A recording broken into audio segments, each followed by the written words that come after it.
En este nuevo video vamos a desarrollar y tratar temas que tienen que ver con la ficha número 6 de la asignatura Algoritmos y Estructuras de Datos, y concretamente esa ficha trata sobre estructuras repetitivas o también instrucciones repetitivas o también conocidas como ciclos. Y en particular vamos a ver una forma especial de implementación de estas estructuras repetitivas en el lenguaje Python, como es la instrucción o ciclo while. Una estructura repetitiva o instrucción repetitiva o simplemente un ciclo es una instrucción compuesta que permite tomar un bloque de acciones a decisión y elección del programador, y a ese conjunto de instrucciones o a ese bloque de instrucciones ejecutarlo en forma repetida tantas veces como sea necesario hasta cumplir con cierto objetivo o proceso.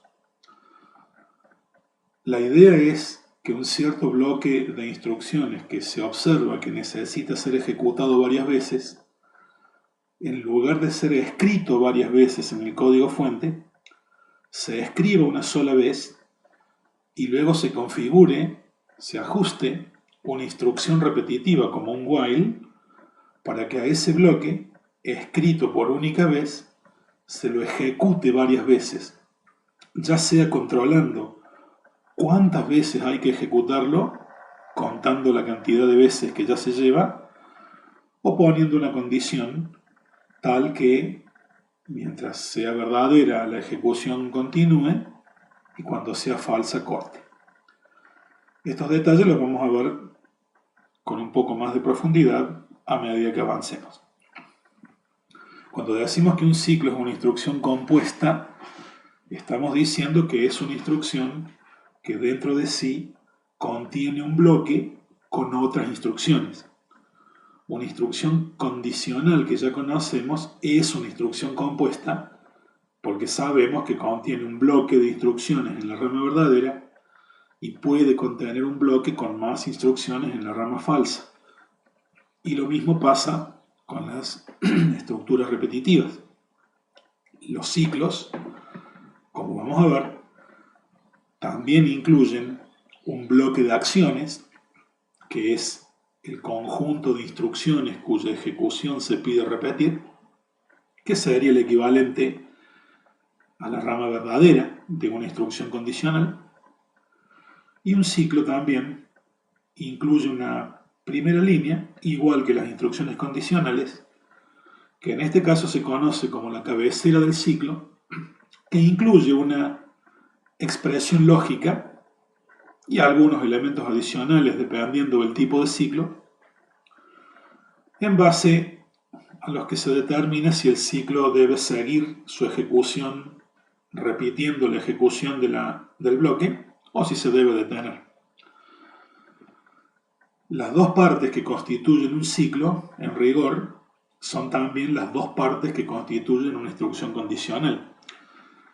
La línea marcada como if en una instrucción condicional sería la cabecera de la instrucción condicional y la rama verdadera sería el bloque que corresponde a esa instrucción condicional en caso de contestar verdadero la expresión lógica. Los ciclos en distintos lenguajes de programación se implementan en formas que pueden ser ligeramente diferentes de un lenguaje al otro, pero en general la forma de trabajo es básicamente la misma. Python implementa dos tipos de ciclos o instrucciones repetitivas y los designa respectivamente como ciclo for a uno de ellos y ciclo while al otro. For y while son palabras reservadas del lenguaje, así como lo es la palabra if. La aparición de la palabra for o la aparición de la palabra while en un programa le hace ver a Python que a partir de esa palabra comienza una instrucción repetitiva de la forma for o de la forma while. El ciclo for lo vamos a estudiar, pero no en ocasión de este video y con la ficha 6, sino con los contenidos de la ficha 7 y por lo tanto con el video que corresponde a la ficha 7. Y el ciclo while es el que nosotros vamos a ver ahora en la ficha 6 y con este video.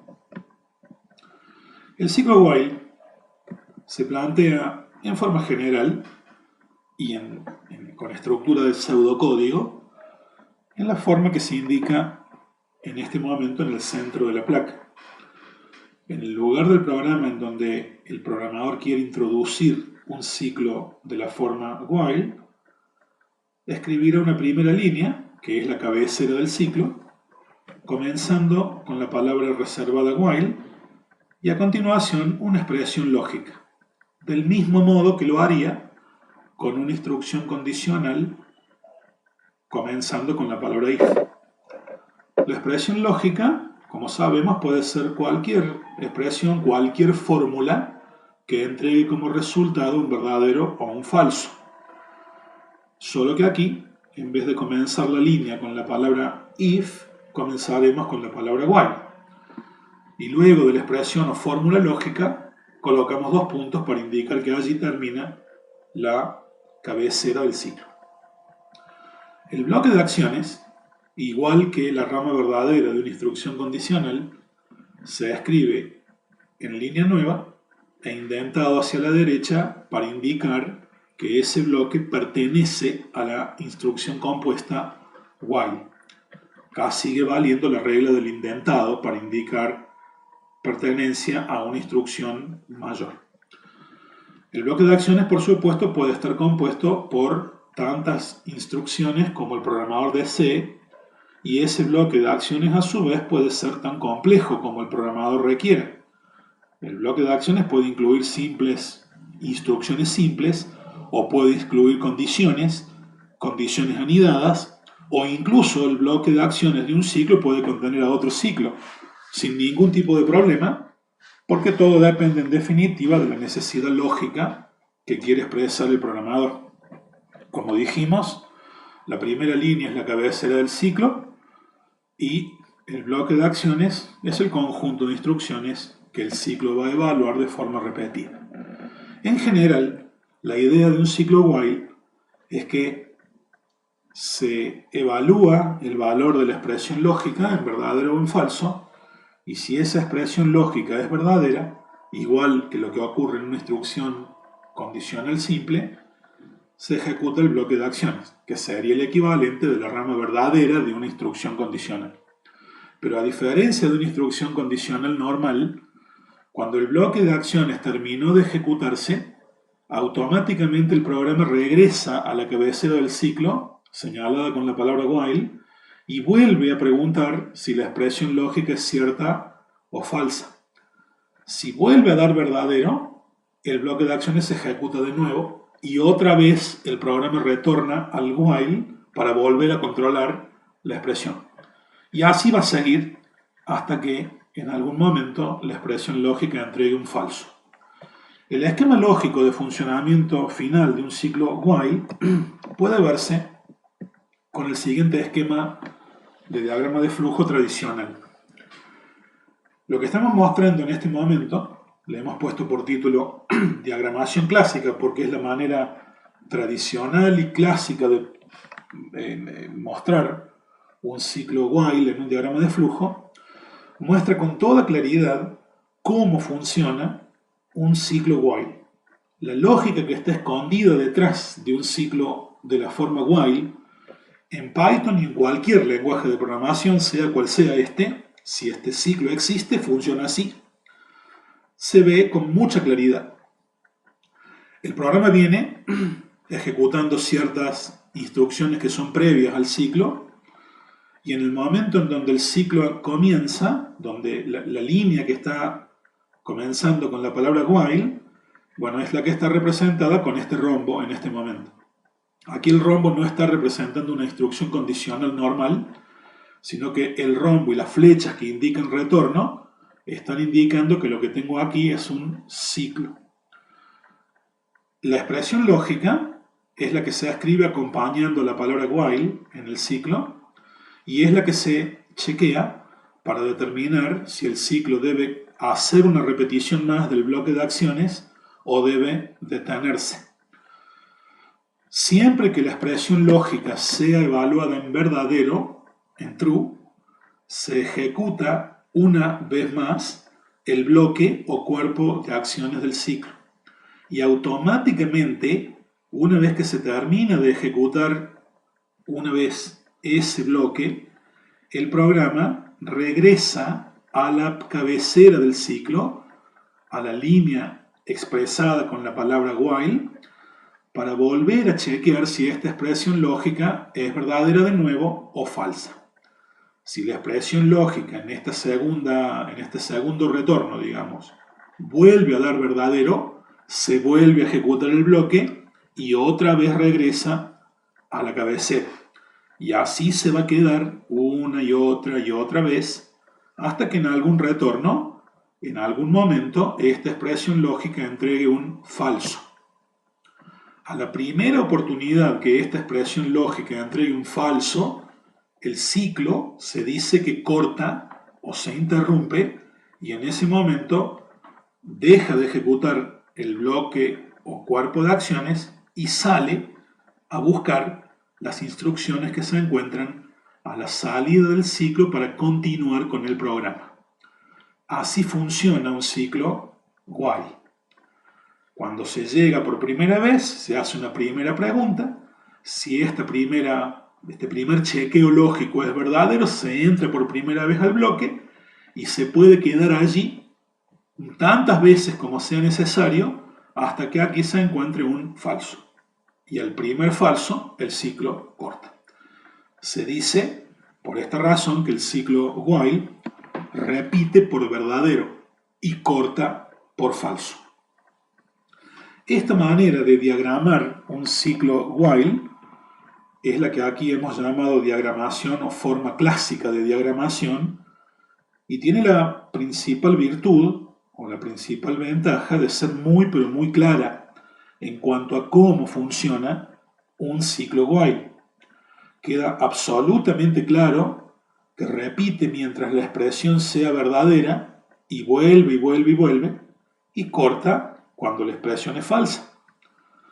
Pero esta manera de diagramar un ciclo, que tiene esa ventaja, tiene un par de pequeñas desventajas, si se quiere, técnicas.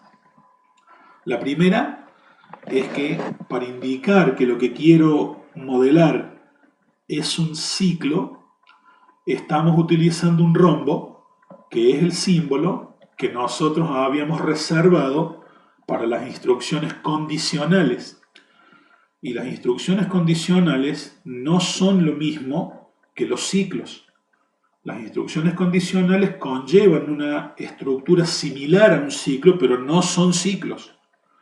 Entonces, a nuestro criterio, utilizar el mismo símbolo para representar dos tipos de estructuras o instrucciones que son distintas puede provocar confusión, quizás no en un programador experimentado, pero sí a lo mejor en un programador que recién está empezando, cuando se enfrenta con un diagrama complejo, largo, extenso, podría ocurrir que la aparición de un rombo lo haga pensar en escribir un if en lugar de escribir un while.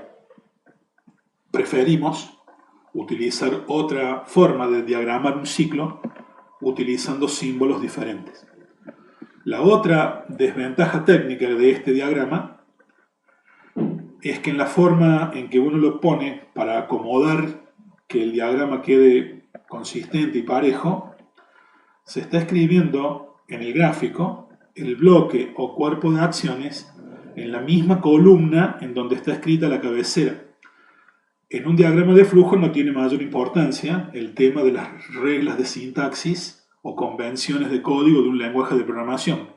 Pero si alguien luego va a programar en Python, esto podría estar dando lugar a entender que este bloque está en la misma columna en donde está el while, o primera línea o cabecera, y podría uno perder de vista el tema que es vital en Python del encolumnado o indentación. Insisto, en un diagrama de flujo eso no es relevante, pero cuando un programador está recién empezando, despegarse de ciertas convenciones puede dar lugar a confusiones. Por lo cual, nosotros también mostramos y también proponemos como alternativa válida lo que llamamos diagramación indentada para mostrar la forma de funcionamiento del ciclo. En esta manera de diagramar un ciclo, en este caso un while, utilizamos este rectángulo terminado en punta a la derecha para indicar que lo que queremos escribir allí es un ciclo y no una condición. Cambiamos el rombo y ponemos este rectángulo puntudo. Y luego invertimos el orden de la rama verdadera y la salida falsa para que se respete el hecho de que el bloque de acciones se escriba hacia la derecha, dando lugar intuitiva e inmediatamente a la idea de que este bloque debe escribirse encolumnado hacia la derecha y respetando la indentación. En un diagrama de flujo eso no es vital, pero bueno, mientras más se respeten y más se atenga un programador poco experimentado a esos principios, más fácil le resultará después, quizás, escribir el programa. La idea de este otro diagrama es, igual que antes, el programa se supone que vendrá ejecutando instrucciones previas al ciclo, igual que aquí. Cuando llega el punto en donde aparece este símbolo con una expresión lógica dentro, se supone que aquí está empezando un ciclo que conlleva la ejecución repetida de este bloque, igual que aquí. Esta expresión lógica se evalúa por verdadero o por falso. Si es verdadera, igual que aquí, se ejecuta la rama verdadera, que en este caso se escribe a la derecha, igual que aquí, pero la rama verdadera está abajo. Y aquí aparece lo que sería la desventaja principal de la diagramación indentada. En esta forma de diagramación, una vez que se ejecuta, el programador entiende que se ejecuta la rama verdadera, porque tuvo un verdadero aquí en la expresión lógica, se muestra el cierre del diagrama, mostrando un trazo para unirlo con esta línea vertical, y no queda evidenciado de manera obvia en este diagrama que una vez que se ejecuta el bloque de acciones, el programa automáticamente regresa aquí y vuelve a preguntar si esto es verdadero o es falso. El programador que usa esta manera de diagramar un while tiene que saber que cuando pone este símbolo implica la repetición del bloque de acciones cuando la expresión lógica es verdadera. O sea, este retorno que en la diagramación clásica está expresado de manera clara, explícita y evidente, si se quiere mandatoria, aquí, en la diagramación indentada se supone implícito y conocido por el programador. Yo, programador, sé que si esto es verdadero, se ejecuta este bloque y este retorno aquí no significa que una vez que ejecuto el bloque continúe el programa, sino que significa que debo volver a la expresión lógica, volver a chequear cuánto vale, y si vuelvo a tener un verdadero, otra vez se ejecuta el bloque de acción. El funcionamiento que está indicado en ambos diagramas es exactamente el mismo. Lo que cambia es la manera de escribirlo, la manera de dibujarlo, de manera tal de, en la diagramación indentada, reemplazar el símbolo que podría generar confusión al referirse a cosas diferentes y permitir el indentado del bloque como ventaja. La desventaja es que esta forma pierde claridad lógica obvia en relación a la otra. Pues bien, el uso de una manera de diagramar un ciclo o el uso de la otra manera de hacerlo son decisiones del programador. El programador es el que se sentirá más cómodo con una o con la otra, y si le toca no solo hacer un diagrama porque necesita ver la lógica con claridad, sino que también necesita compartir ese diagrama con algún colega, con algún equipo o con algún jefe, la recomendación que hacemos es que se pongan de acuerdo previamente, antes de comenzar a aplicar estas técnicas, en cuál de las técnicas es la que prefieren. Lo que no debería ocurrir es que en un mismo proyecto se utilicen entremezcladas las dos, por una cuestión de consistencia. Algunos programadores prefieren largamente la primera forma y algunos prefieren la segunda. Es cuestión, si se quiere, de gusto y oportunidad, y siempre ponerse de acuerdo. Concretamente nosotros, cuando necesitemos hacer un diagrama de flujo en alguna explicación, preferiremos la segunda manera de hacerlo, pero queda en cada estudiante e incluso en cada profesor la decisión de usar la que mejor le parezca y la que más le convenga, sin ningún tipo de restricción ni de problema.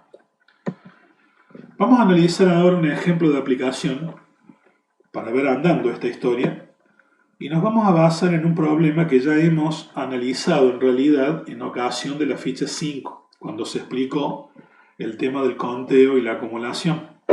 Supongamos que queremos revisar el problema de cargar por teclado 3 números y determinar cuántos de esos números eran negativos.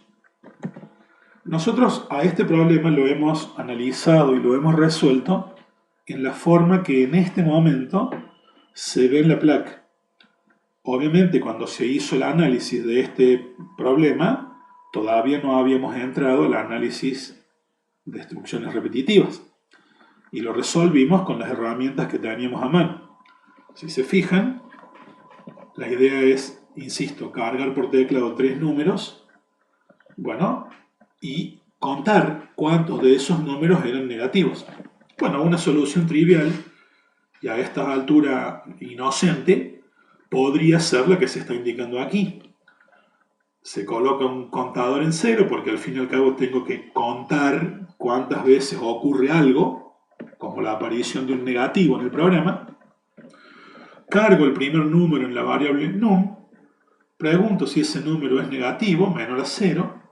En caso de serlo, sumo 1 al contador y listo, el primer número con eso está procesado. Si es negativo lo conté y si no, sigo de largo.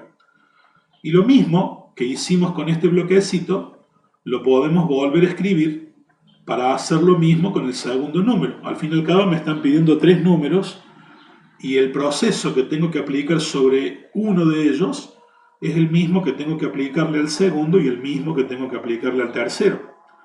Como además, una vez que cargue uno de los números y lo procesé, ese número cargado en la variable num ya no me sirve, puedo pedir otro y al otro número, en vez de cargarlo en una segunda variable diferente, lo puedo cargar en la misma. Cuando cargo el nuevo valor, el valor que tenía la variable num se pierde y en su lugar queda el nuevo. Esto de reusar la misma variable es cómodo para no tener que andar definiendo un montón de variables para hacer básicamente lo mismo y además nos prepara para poder hacer que este programa se resuelva de manera más natural utilizando un ciclo como vamos a ver en instantes. Bueno, en este momento lo que hago es a ese primer bloque lo repito aquí debajo, lo escribo de nuevo y lo ejecuto otra vez. Se carga el segundo número, se pregunta si ese segundo número es negativo. Si es negativo lo cuento, si no, lo dejo. Y como me pidieron 3 números, al mismo bloque lo corto y lo pego de nuevo aquí debajo, o lo vuelvo a escribir, otra vez se ejecuta, otra vez cargo un número, pregunto si es negativo, lo cuento si es cierto, lo ignoro si es falso. Acá ejecute una vez ese bloque, acá lo ejecute de nuevo, acá lo ejecute de nuevo. Una vez por cada número que me dijeron que iba a ingresar. Y cuando termine de hacerlo, muestro el valor del contador aquí al final y listo. Con eso tendríamos resuelto el problema si el enunciado es el que nos dieron. Este mismo problema lo vamos a analizar y lo vamos a, digamos, la respuesta a este problema la vamos a analizar directamente desde dentro de PyCharm y a ese mismo programa en PyCharm lo vamos a ir modificando para incorporar progresivamente el uso de un ciclo. Como dijimos, vamos a analizar en PyCharm el mismo programa que acabamos de analizar en la presentación, que aquí lo tenemos, y podemos observar rápidamente que este programa que hemos hecho aquí, si bien funciona, tiene algunos inconvenientes que es útil discutir y analizar. El más obvio es que esta manera de resolver el problema conduce a un callejón sin salida, si se quiere, desde el punto de vista práctico. Si después de hacerlo nos dijesen que en lugar de cargar 3 números tenemos que cargar 10, el programador que resolvió el problema haciendo esto tendría que tomar este bloque de código, copiarlo y pegarlo otras 7 veces. Y si después de hacer eso nos dijesen que en lugar de 10 números van a ser 100 o 150 o 1000, esta vía conduce a dejar al programador absolutamente pegado a la necesidad de modificar el código fuente, copiando y pegando un montón de veces el bloque de código que él tiene intención de ejecutar de manera repetida por cada número que se carga. Decimos que esta es una solución muy ingenua, porque no puede estar el programador dependiendo de ver cuántos números son los que vienen para copiar y pegar el bloque que corresponde al proceso de cada número tantas veces como números van a venir. No tiene sentido. Y es en este tipo de situaciones, primariamente, donde un ciclo ayuda muchísimo. Porque claramente lo que estamos necesitando aquí no es escribir muchas veces un bloque de código. Lo que estamos necesitando es decirle a este programa que al bloque de código necesito escribirlo una sola vez y luego el programa debe darme alguna herramienta, alguna facilidad para que a ese bloque escrito una vez sola se lo ejecute muchas veces. Y ese es el paso que vamos a intentar dar aquí. Vamos a intentar eliminar lo que está de más. Estos 2 bloques los voy a sacar y tenemos que ver si podemos utilizar un ciclo, en nuestro caso un while, para decirle: mire, señor programa, quiero a este bloque escribirlo una vez sola, pero quiero ejecutarlo 3 veces. Bueno, nosotros sabemos que en Python la sola aparición de la palabra while en una línea de código sugiere a ese programa que lo que sigue, indentado hacia la derecha, es el bloque de acciones que queremos que el ciclo repita. Por lo tanto, si escribimos while, ahí vamos a tener que escribir una expresión lógica, que ya veremos cuál es. Por ahora lo vamos a escribir así, hasta que veamos qué ponemos allí. Claramente eso es un error, pero ya lo vamos a resolver. Y lo que queremos hacer ahora es indicarle a ese ciclo que este bloque es el objeto de la repetición. Si lo tenemos corrido hacia la izquierda y queremos indentar todo el bloque, podemos marcarlo como acabo de hacer yo y simplemente apretar la tecla Tab una vez. Cuando lo hacemos, todo el bloque que está elegido, señalado con el mouse, se corre y se indenta correctamente. Esa sería la idea. Queremos poner un contador en 0, eso no cambió, y luego queremos pedirle a nuestro programa que a este bloque, que ahora está indentado hacia la derecha, lo ejecute tantas veces como números se supone que se van a cargar. Es decir, que aquí tendríamos que acomodar esto, agregar elementos que permitan que el ciclo ejecute esto una vez, luego lo ejecute una segunda vez y luego lo ejecute una tercera vez. Y cuando lo haya ejecutado 3 veces, se detenga y muestre el print con el resultado final. La estructura sería la que se ve allí. Lo que nos queda ahora como programadores es agregar los elementos de control y de lógica que hagan falta para que efectivamente este ciclo funcione en la forma que acabo de describir. En este caso, sabemos de antemano cuántos números nos están pidiendo cargar, lo cual, en el contexto de este problema, es equivalente a decir que sabemos de antemano cuántas repeticiones queremos que haga este ciclo, o, lo que es lo mismo todavía, más coloquialmente, cuántas vueltas queremos que este ciclo haga antes de detenerse. Y en la práctica cotidiana, cuando queremos llevar adelante un proceso un cierto número conocido de veces, lo que hace una persona es mentalmente llevar la cuenta de cuántas veces ya hizo lo que le pidieron que haga, y cuando su conteo mental llegue al límite que le fijaron, se detiene. Del mismo modo que en una carrera de automóviles, pactada a, no sé, 10 vueltas, bueno, hay comisarios deportivos que van controlando cuántas vueltas ya han corrido los corredores. Y al primer corredor que llega al número de 10 vueltas, la carrera termina. Pero hay alguien en alguna parte que está contando la cantidad de vueltas que los pilotos han hecho. Y aquí pasa lo mismo. Sabemos de antemano que necesitamos que este ciclo ejecute el bloque de acciones 3 veces. Por lo tanto, deberíamos contar con un contador que vaya llevando la cuenta de cuántas veces ya lo ejecuté o cuántas vueltas ya dio ese ciclo. El contador que tenemos en este momento cuenta, pero no vueltas que pegue el ciclo, sino cantidad de veces que apareció un negativo. La idea no es, con el único contador que tengo, contar todas las cosas que se nos ocurran, sino que si necesito llevar 2 cuentas separadas, use 2 contadores separados. A sigue siendo el contador de negativos y vamos a hacer que aparezca otro que vamos a llamar vueltas, ¿por qué no? Al que también le vamos a poner el valor inicial 0. La idea es que el ciclo todavía no comenzó. Y si el ciclo todavía no comenzó, la cantidad de vueltas que él mismo dio es 0. No está mal poner un 0 allí. Bueno, ¿cuál sería la idea ahora?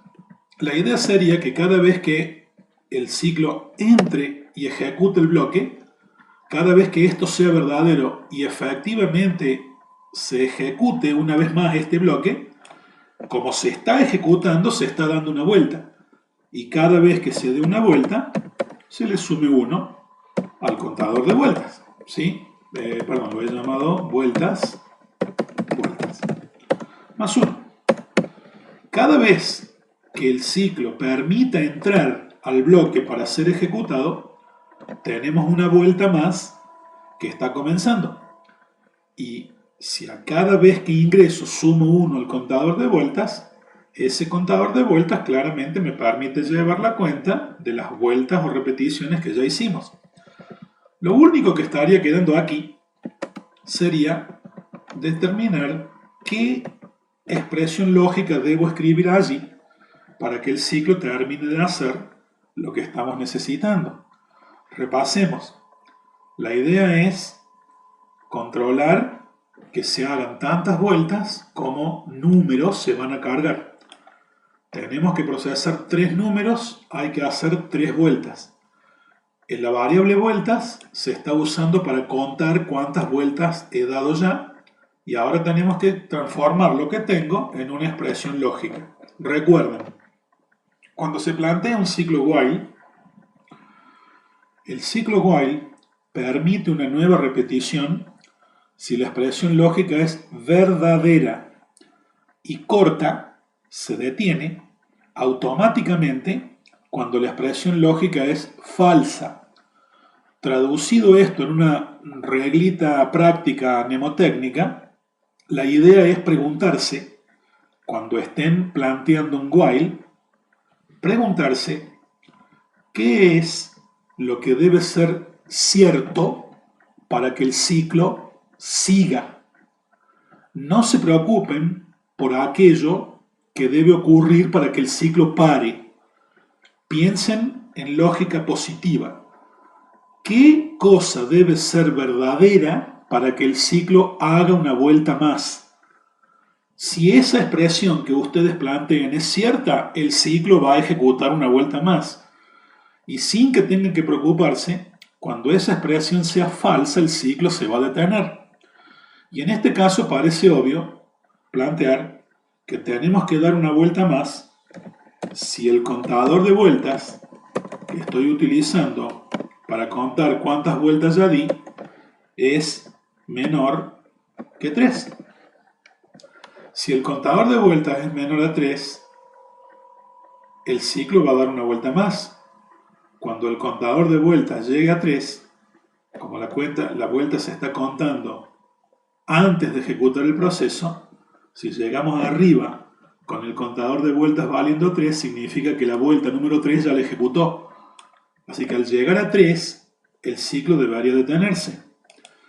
Mientras el contador de vueltas sea menor a 3, si empieza en 0, significa que o bien el contador de vueltas vale 0, o vale 1, o vale 2, y todavía no he llegado a las 3 vueltas que me pidieron que haga.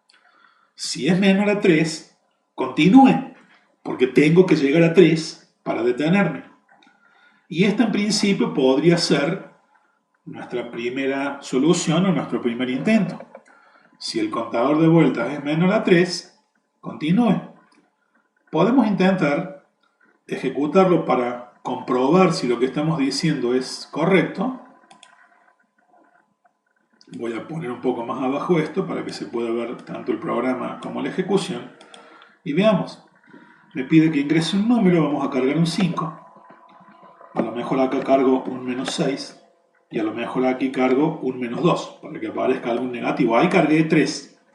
Y en este momento pueden ver que el programa se detiene después de haber cargado el tercero y me muestra la cantidad de negativos que había. Para comprender mejor lo que está haciendo nuestro programa, vamos a introducir lo que se conoce como una prueba de escritorio que tengo preparado allí en un archivo de texto separado, que no es más que una tabla en la cual asignamos a cada una de las columnas una de las variables que nuestro programa tiene y en cada una de las filas simulamos asignación de valores a esas variables para tener una idea manual y visual de cómo reacciona el programa a cada cambio de valor en las variables principales que forman parte del mismo. Esto nos va a permitir entender mejor qué relación hay entre cada una de las variables y la lógica expresada por el ciclo while en nuestro programa. La línea indicada como inicio en general se utiliza, o la voy a utilizar yo, para indicar qué valores se supone que asumen las variables que participan de nuestro programa antes de que se lleve a cabo la primera carga por teclado. Aquí estamos viendo que la primera carga por teclado está dentro del ciclo, consiste en la carga de un número por vuelta, pero eso es antes del ciclo. Y antes del ciclo lo que me está diciendo es que disponga de una variable A y una variable vueltas, ambas inicializadas en 0. Eso es lo que vamos a hacer en la línea inicio. En la variable A asumimos que tenemos un 0, en vueltas asumimos que tenemos otro 0. Ahí tengo un color rojo que se me escapó, lo vamos a cambiar. Y ahora analizamos qué pasa con este programa si evoluciona en la forma en que se indica. En este momento el programa entra o llega a la línea que dice while vueltas y menor a 3. Bueno, vueltas existe, vale 0. Cuando pregunta por primera vez está comparando si 0 es menor a 3. La respuesta es verdadera. Si eso es cierto, este bloque de acciones se va a ejecutar completo al menos una vez. Como eso es verdadero, lo primero que hace el programa es sumar 1 a la variable vueltas. Quiere decir que cuando llegamos a la línea que sería carga 1, donde se va a producir la primera carga de un valor, en esa línea sumo 1 al contador de vueltas. Valía 0 más 1, el contador de vueltas queda en 1. El valor anterior de la variable, como sabemos, se pierde. Para indicar que el valor se pierde y es reemplazado por el que sigue, a la casilla la voy a marcar en rojo, como estoy haciendo allí. Ok, en este momento el programa terminó de ejecutar esta línea y ahora pide que se cargue por teclado un número. El número se carga en la variable num y es el primero que cargo, por lo tanto voy a la fila que dice carga 1 y allí procedo a cargar o simular que cargue el primer valor. Supongamos que la secuencia de valores que quiero procesar es la que está indicada aquí arriba y que resalta en negro. El primer valor es un 2. Entonces, cuando me pide el primer valor, suponemos que cargamos ese 2.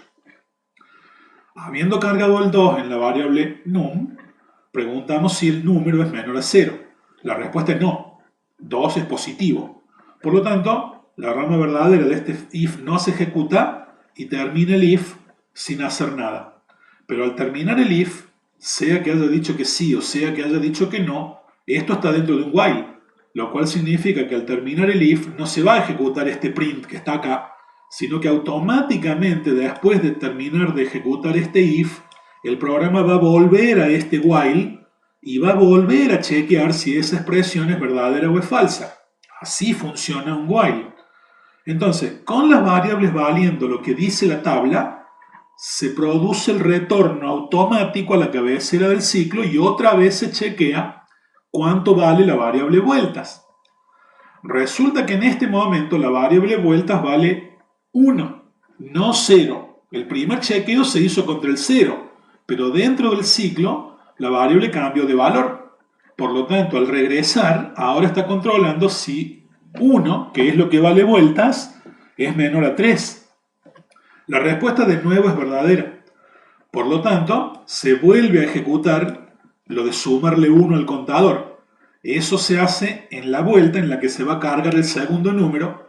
Por lo tanto, en la tabla voy a ir a la fila que dice carga 2, columna de la variable vueltas, se le suma 1 a esa variable, por lo tanto pasa a valer 2 y el 1 que tenía se va.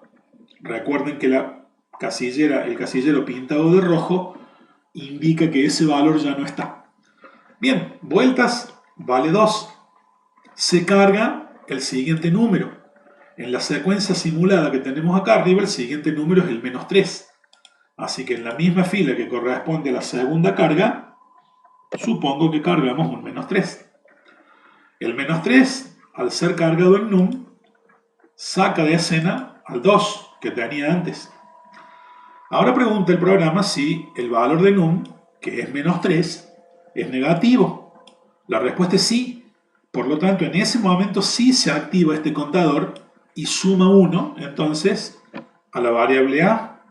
En la fila carga 2, la aparición de este menos 3 implicó que el contador a deje de valer 0 y sume 1, por lo que pasa a valer 1.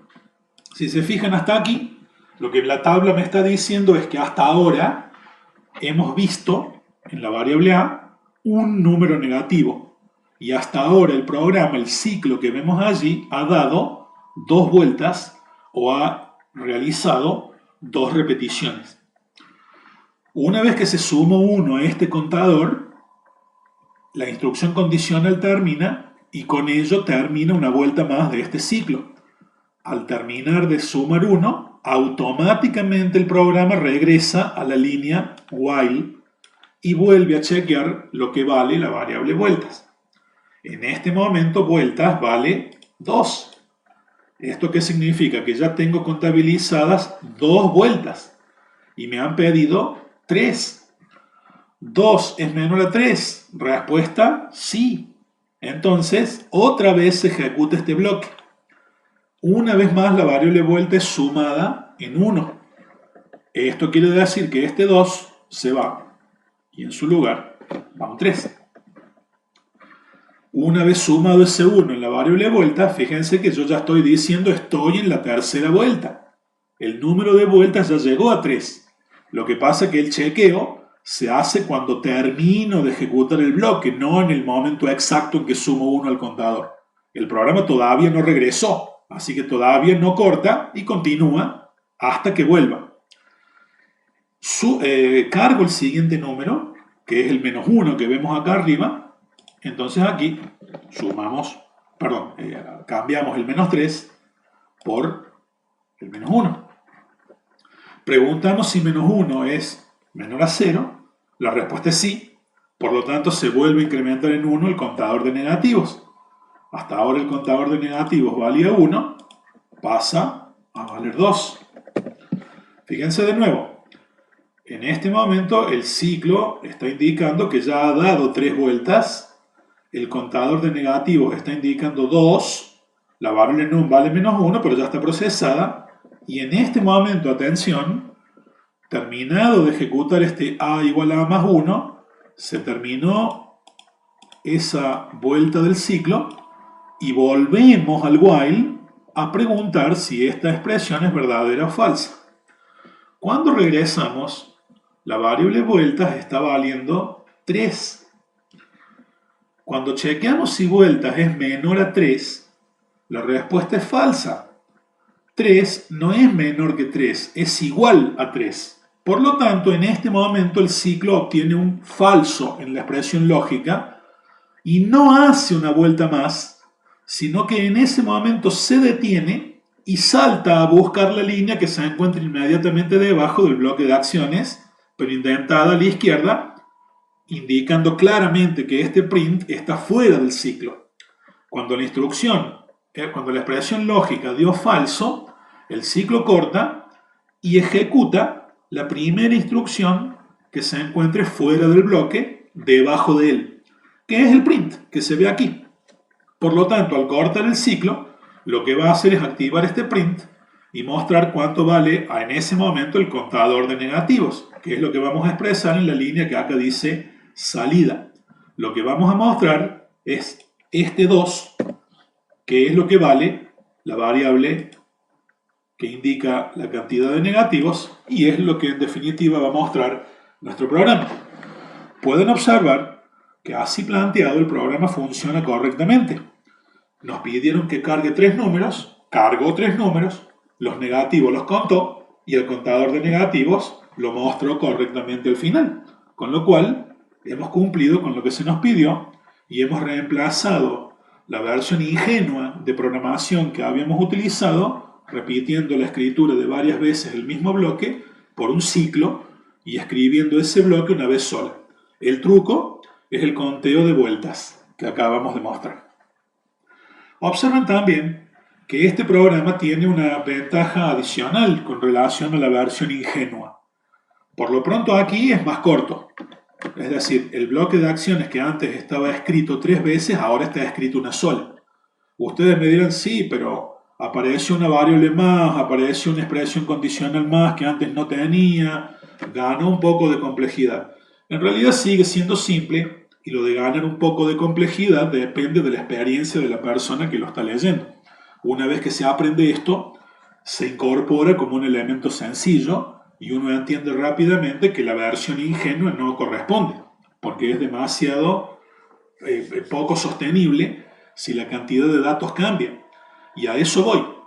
Supongamos ahora que nos dicen que en lugar de 3 números, la cantidad de números que tenemos que cargar fuese 5.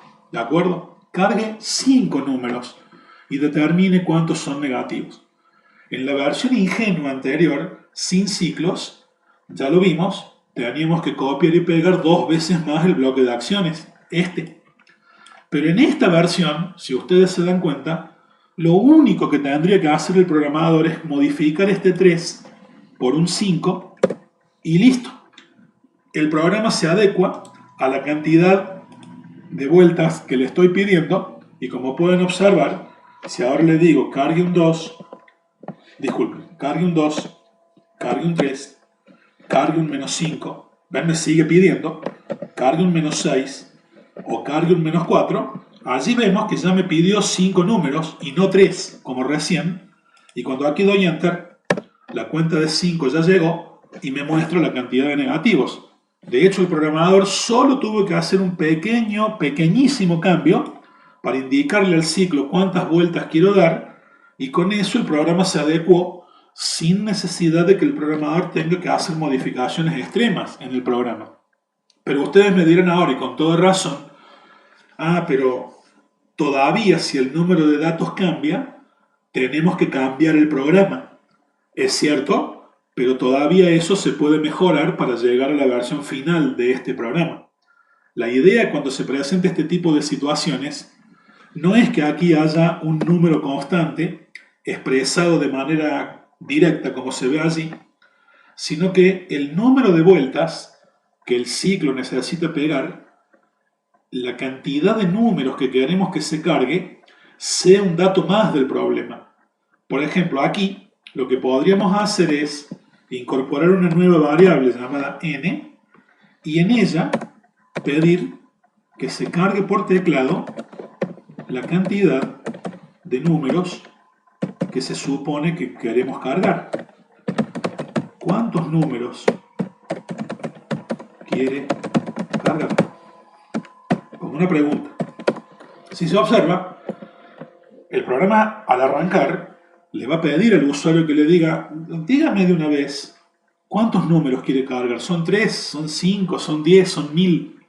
Acá estamos asumiendo que el usuario sabe cuántos números va a cargar. El enunciado lo dice claramente, cargue 5, es decir que la cantidad de números a cargar tranquilamente es un dato que se desprende del enunciado. En vez de escribir un 5 directamente allí, si el número de datos está cargado en la variable n, sea cual sea el valor de n, saquemos este 5 y pongamos n allí. Y listo. En este momento, cuando el programa arranque, se va a informar de cuántos números hay que cargar, lo cual es lo mismo que decir cuántas vueltas tiene que dar ese ciclo, y solo se va a adecuar sin necesidad de que tengamos que volver a modificar el programa. Esto es simple cuestión de ejecutar. Si ejecuto esto, empieza diciendo, ¿cuántos números quiere cargar? Supongamos que le digo 6, para que sea distinto a lo que hicimos hasta ahora. Pues bien, ingresa el primer número, menos 6, ingresa el segundo, 5, ahora tome otro, menos 4, cargue otro, 7, cargue otro, menos 2, si se observa hasta acá ya llevo 5, pero yo le dije que quiero cargar 6. Supongamos que el otro sea el 3. Cuando yo ahora dé Enter, la cuenta de 6 se acaba de cumplir. Por lo tanto, el programa se detiene y nos informa correctamente que la cantidad de negativos que cargue es 3. Porque aquí cargue un menos 6, un menos 4 y un menos 2. Y la cantidad de números que me permitió cargar fue exactamente 6, que es el número que cargué cuando el programa arrancó.